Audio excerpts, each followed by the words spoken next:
Kita jawab dengan ringkas saja ya, tidak terlalu panjang lebar karena waktunya sangat terbatas. Bismillah, Assalamualaikum Ustadz, ada titipan pertanyaan. Apakah mengikuti ajaran Nabi Muhammad SAW dan sunnahnya harus disebut dengan salaf? Jika iya, adakah dalilnya? Tidak harus, ya, tidak harus disebut ya salaf ataupun salafi orang yang menjalankan sunnah Nabi.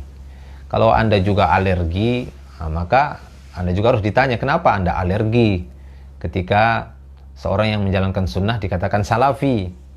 Tapi kalau kita katakan haruskah orang yang menjalankan sunnah Nabi itu langsung harus dikatakan dia salafi? Ya nggak harus juga. Taib, paham ya? Kalau dikatakan adakah dalilnya? Ada.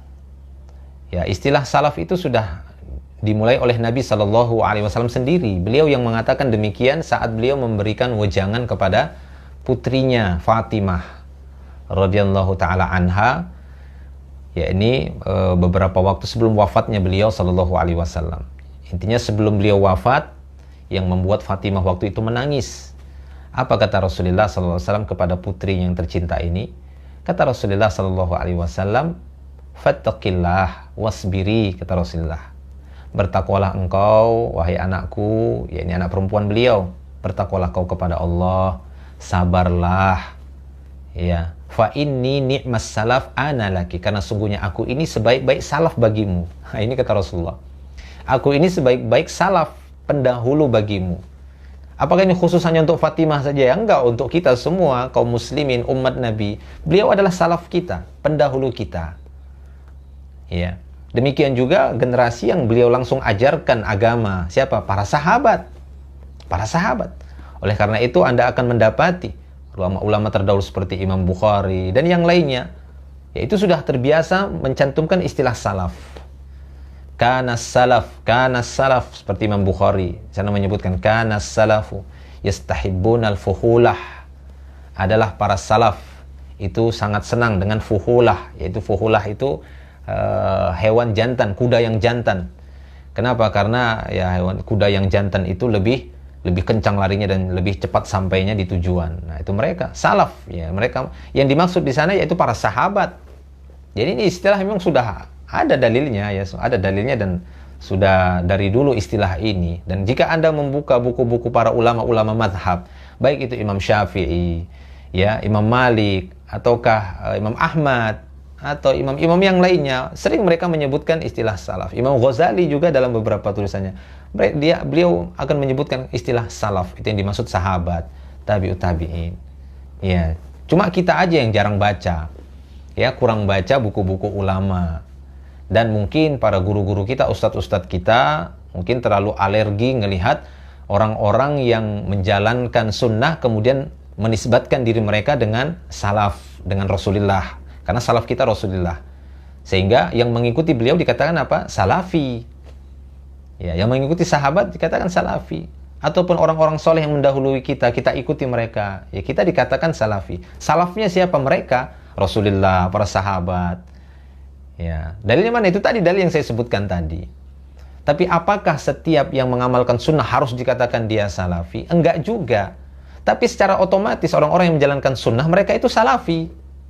Orang-orang yang mengikut para salaf pendahulu mereka itu Rasulullah. Ya, itu dia.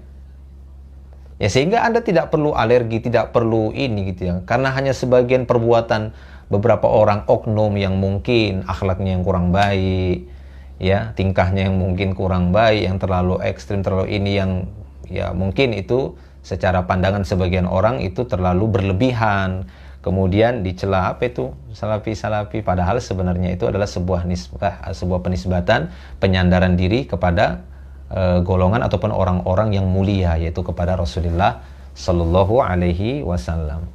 Dan istilah-istilah dalam agama yang semisal dengan salafi ini ada banyak, ada beberapa istilah. Tidak hanya salaf saja ya. Di antaranya seperti al-jamaah, ahlus sunnah, itu ada semua dalilnya, istilah-istilah seperti itu. Ya, sebagaimana Nabi Shallallahu Alaihi Wasallam menyebutkan dalam hadisnya, yakni al-mutamassiku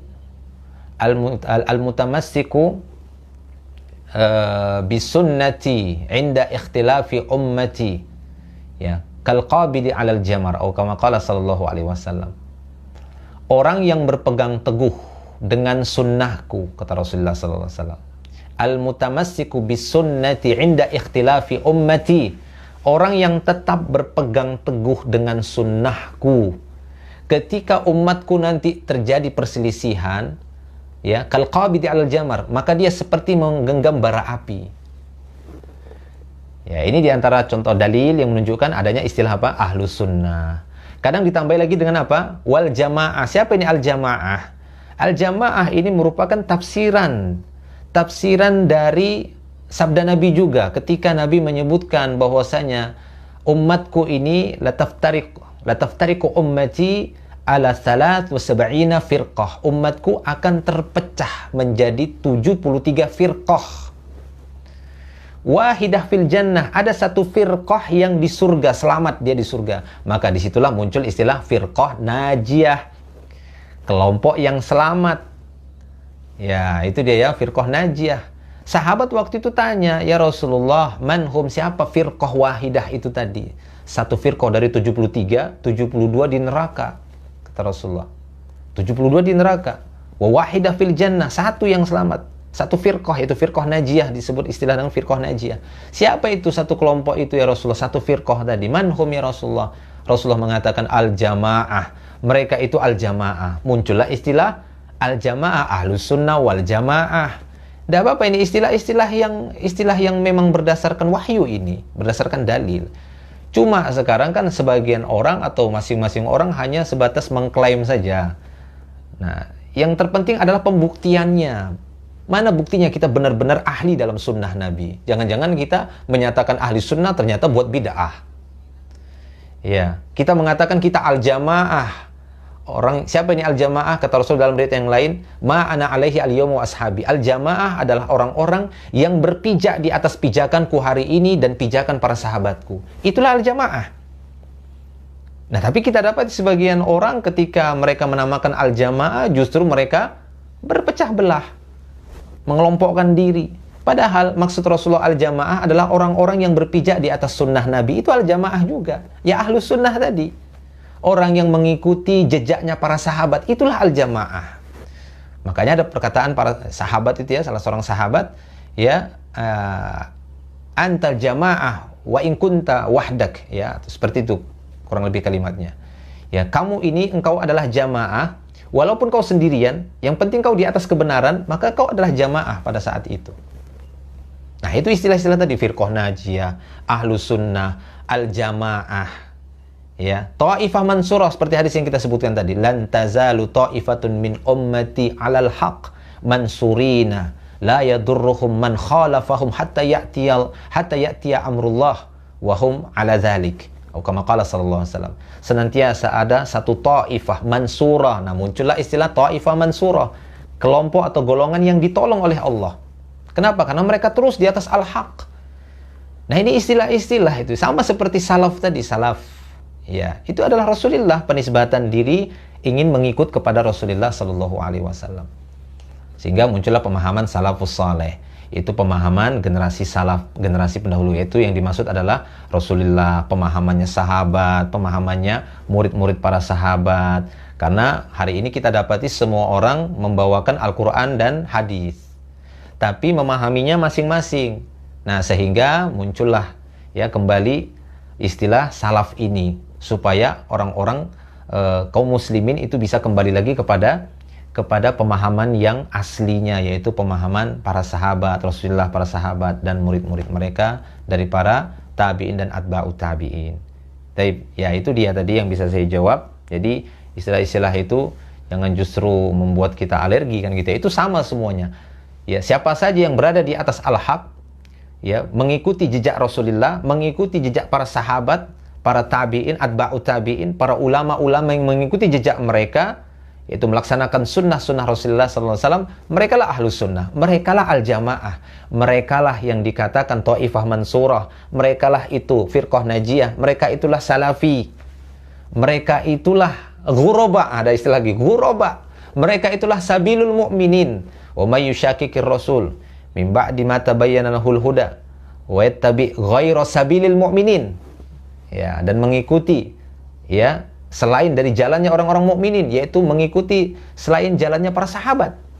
Al-ghuraba juga kata Rasulullah, bada al-islamu ghariban, ya, bada al-islamu ghariban wa sayaudu kama bada'a ghariban. Sungguhnya Islam ini datang dalam keadaan asing dan nanti dia akan kembali sebagaimana datangnya asing. Ya, fatuba lil ghuraba kata Rasulullah, beruntunglah orang-orang yang asing tadi. Kemudian beliau ditanya dalam riwayat Imam Ahmad, dalam riwayat Imam Muslim, ya, sampai di situ saja, fatuba lil ghuraba, beruntunglah orang-orang yang asing ini. Nah, dalam riwayat yang lainnya, dalam riwayat Imam Ahmad, di antaranya dalam riwayat Imam Ahmad, di sana disebutkan, ya Rasulullah, manil ghuraba, wahai Rasulullah, bertanya waktu itu para sahabat, siapa ini al-ghuraba, orang-orang yang terasing ini? Qala sallallahu alaihi wasallam, maka Rasulullah sallallahu alaihi wasallam mengatakan, al-ghuraba ini adalah alladzina yuslihuna idza fasadan nas. Orang-orang yang melakukan perbaikan saat manusia telah rusak. Nah, ini dia. Inilah dia ghuraba. Mengasingkan diri, mementingkan diri sendiri saja, beragama sendiri, menyepi, bersemedi, bertapa, bukan itu ghuraba. Ghuraba kata Rasulullah SAW adalah orang-orang yang terus melakukan perbaikan, memperbaiki apa yang telah dirusak oleh manusia. Ya, hari ini banyak agama yang sudah, bagian agama Islam yang sudah dirusak oleh sebagian manusia. Yang mereka itu kadang menamakan diri mereka juga muslimun, tapi mereka merusak Islam. Nah, kita perbaiki, kita dakwahkan, kita sampaikan. Semoga kita termasuk dari bagian ghuraba tadi yang kata Rasulullah, beruntung ghuraba.